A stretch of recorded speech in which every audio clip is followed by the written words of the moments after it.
Goeiemôre, dit is maandagoggend 26 Mei 2025 en ek groet julle oude gewoonte hartlik hier vanaf die walle van die Groot Rivier. En ja, terwyl die wêreld voortstieg in alle rigtings en ons baie aktiwiteite wêreldwyd sien uitspeel en besig is om te gebeur, dink ek is tyd dat ons net so 'n bietjie opgradeer met wat gaan daar aan tussen Rusland en Oekraïne, want ons hoor daar word nou gepraat van 'n bufferzone. Rusland het aangekondig hulle gaan 'n bufferzone skep, want jy moet onthou, behalwe vir die oostelike gedeelte van Oekraïne wat Rusland nou basies daai 4 areas van Luhansk, Donetsk en daai streke okkupeer of dan ingelyf het by Rusland, is daar 'n gedeelte aan die noordelike kant wat natuurlik direk aan Rusland grens. En dis juist daar waar vandaan daar heel dikwels hierdie drone-aanvalle uitgevoer word op Moskou en op ander stede binne in Rusland. Nou, dit wil vir my lyk asof die vredesamesprekings, daar's nie vordering daarmee nie, dis asof dit stil staan op hierdie stadium en asof Donald Trump 'n treetjie teruggegee het om nou te eerste kan besluit, knoop my tong nou, om eerste kan besluit wat moet dan die volgende stap wees, maar niks dui daarop dat daar vrede gaan kom nie, want Zelensky bly sê vrede deur oorwinning, wat beteken moet Rusland verslaan, dan sal daar blywende vrede wees. Ons hoor dat hierdie oproepe geëcho word deur lande soos Brittanje, dan Frankryk ook en ander Europese Unie ondersteunende lande, met die uitsondering van 'n paar wat sê hulle weier om in enige gevegte met Rusland betrokke te raak. Ons sien dan ook dat die 30 dae skietstaking wat die Weste vereis, eintlik 'n ultimatum voorgestel het gekom en gegaan en daar het niks gebeur nie.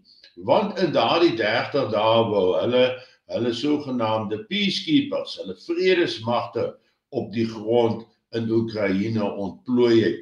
En as dit nie gebeur nie, kan hulle nie al hulle wapentuig, mannekrag en inbring en die fronte verstewig nie. So, hierdie ding het nie gebeur nie en nou sien ons dat Rusland het aangekondig dat hulle daar 'n bufferzone wil skep om dan aanvalle, veral drone-aanvalle vanuit Oekraïne effektief stop te sit. So ek wys vir julle net hier op die kaart wat daar aan die gang is. Dan sien julle dat die streke hier, as ons nou op die kaart afgaan, na onderpunt toe, Crimea, Kherson, Zaporizhia, Donetsk, Luhansk, is almal nou reeds onder beheer van die Russe en dis waar die groot oorlog die afgelope 3 jaar plaasgevind het. Maar ons het gesien hier in die Sumy-streek het die Oekraïense magte die inval in Kursk uitgevoer en hulle is intussen uitgedryf daar en is dit nou vir ons duidelik dat Kharkov, Sumy en dan Chernihiv, daardie 3 streke gaan hulle nou skoonmaak om as 'n bufferzone te dien tussen Oekraïne en Rusland. En dis 'n baie groot area. Maar nou het ek reeds met Gerrit daar in Sumy gesels. Nou julle sal onthou dat ek dikwels met Gerrit gesprek voer en Gerrit het bevestig dat hulle die siviele inwoners, die burgerlikes begin ontruim het uit die Sumy stad uit.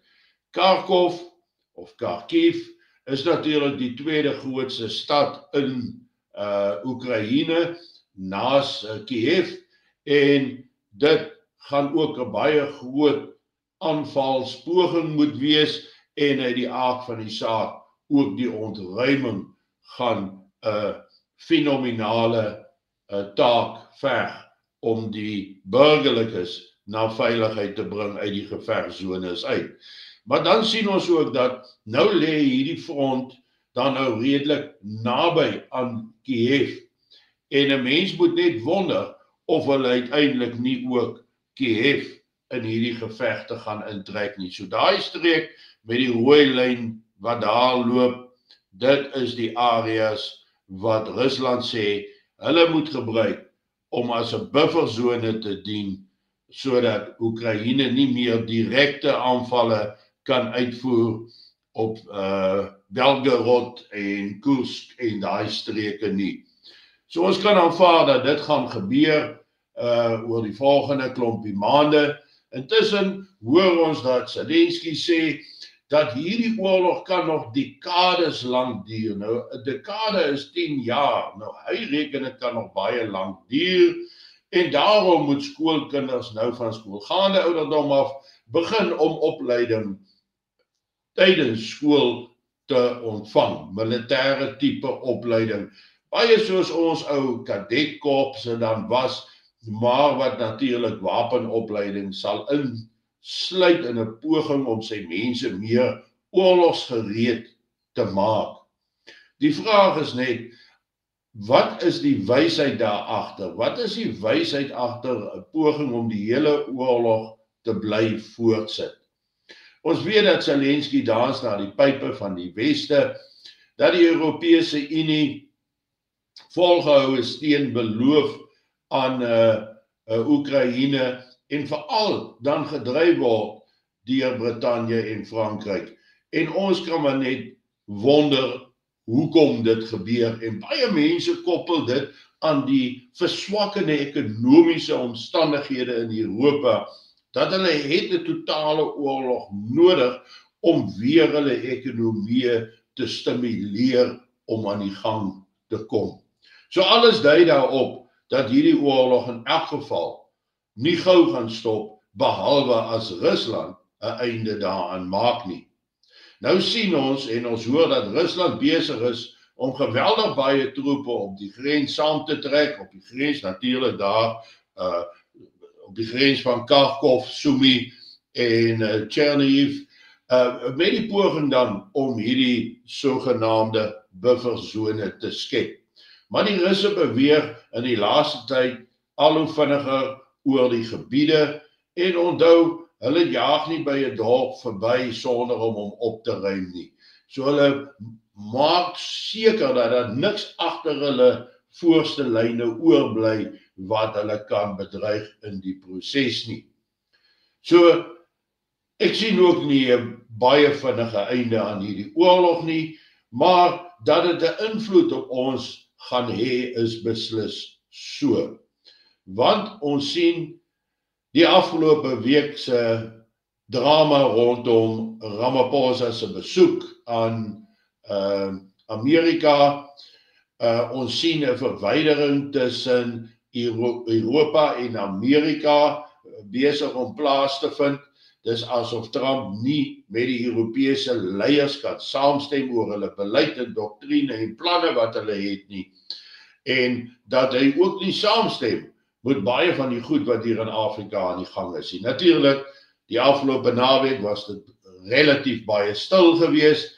Die gesprekke het maar nog steeds gehandel rondom die Withuis, die uitvloeisels daarvan, al die implikasies wat verskillende ontleeders dan na vore bring, wat dit kan hê. Daar's gerugte oor Julius Malema en nuwe dreigemente van die EFF se kant af. Ons hoor dan ook dat die EFF nou openlik in die strate begin het om Kill the Boer, Kill the Farmer te sing. Dit alles sê vir ons dat die situasie tans verswak het in die wêreld veiligheidsgewys.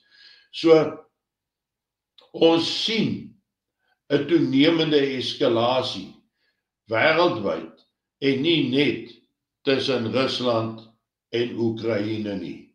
Daar is dit baie sigbaar, maar andersins is dit meer subtiel maar ons is nader aan ons probleme as wat ons besef of as wat ons dink. Hou dit in jou agterkop, besef dat jy 'n plan sal moet hê en 'n groot plan wat oorlewing, voortbestaan en toekoms insluit. Nie 'n plan van hoe om wat te verander nie, want ons gaan niks verander kry nie, maar hoe om in die eerste plek te kan voortbestaan onder die grootste moontlike druk wat ons kan ervaar. En ons het al vir mekaar gesê dat daar waarskynlik toenemende druk in die komende weke en maande op ons gaan wees. Suid-Afrika, maar ook internasionaal. Maar kom ons kyk, wat spring uit in hierdie laaste week van my maand. Geniet vanoggend jou kondensmelk koffie en ek is môreoggend terug by julle. Mooi loop, lekker dag.